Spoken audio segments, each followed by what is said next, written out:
Bon, eh bien, épisode 28.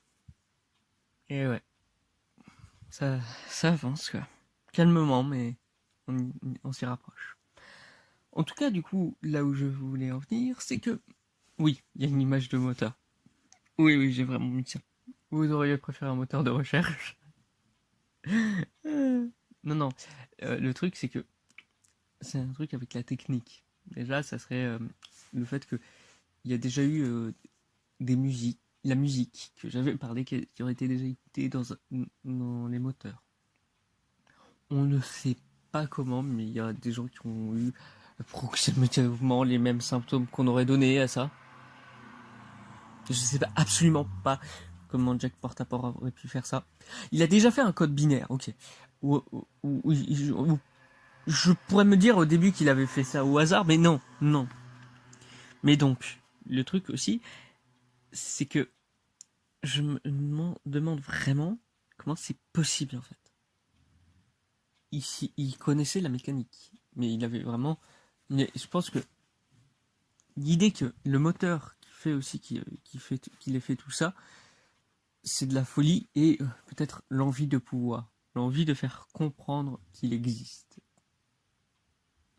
Mais ça, depuis le temps que ça a duré, ça semble avoir duré depuis sa naissance. Ça n'a pas été toute sa vie, et ça je le reconnais.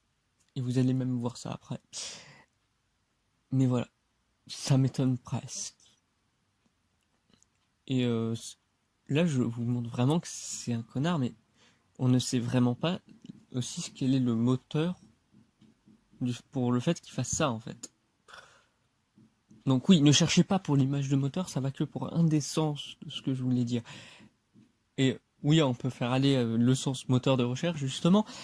Tapez sur tous les moteurs de recherche que vous voulez sur le net, et vous allez trouver ce qu'il a fait.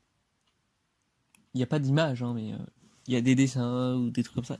Il est vraiment un mythe. Ce mec a réussi. Ah putain.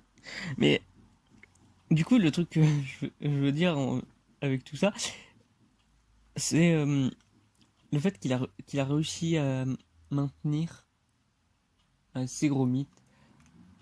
Imaginez s'il avait eu l'appareil supposément divin qu'aurait inspiré Genshis. Imaginez. On aurait vu ça. Apparemment, ça aurait été un dieu qui l'a oublié. Imaginez même que ce soit ce dieu qui ait fait la peste blanche, mais que Jack Portaport en a profité. Ce serait complètement possible. Vis-à-vis de ce qu'il a fait après tous ses actes, on ne peut pas vraiment savoir. Mais voilà. En tout cas, du coup, le truc, c'est que il y a beaucoup de définitions. Tous les mots que j'utilise à chaque fois, comme vous voyez, j'ai un moteur du fait de vouloir les prendre dans tous leurs sens, pour vraiment catégoriser à peu près tout ce qu'on aurait pu savoir.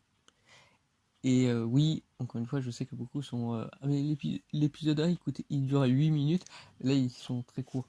Oui, parce que l'épisode 1, vraiment, je voulais vraiment bien détailler le fait que il était connu comme étant en groupe, comme non. Il fallait vraiment le soutenir, ça. Parce que je suis en train de parler que c'est un monstre, mais en même temps, il y a des animaux qui auraient été qualifiés de pires. Et par exemple, justement, je parlerai de cet animal demain, en particulier, surtout parce que beaucoup de monde aussi pense que c'est cet animal qui serait à l'origine de la peste blanche.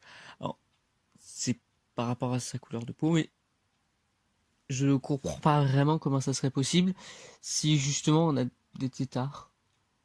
Mais bon, je vais me documenter beaucoup plus pour demain et du coup pour l'épisode. Allez, vous saurez l'animal que demain et tchuss!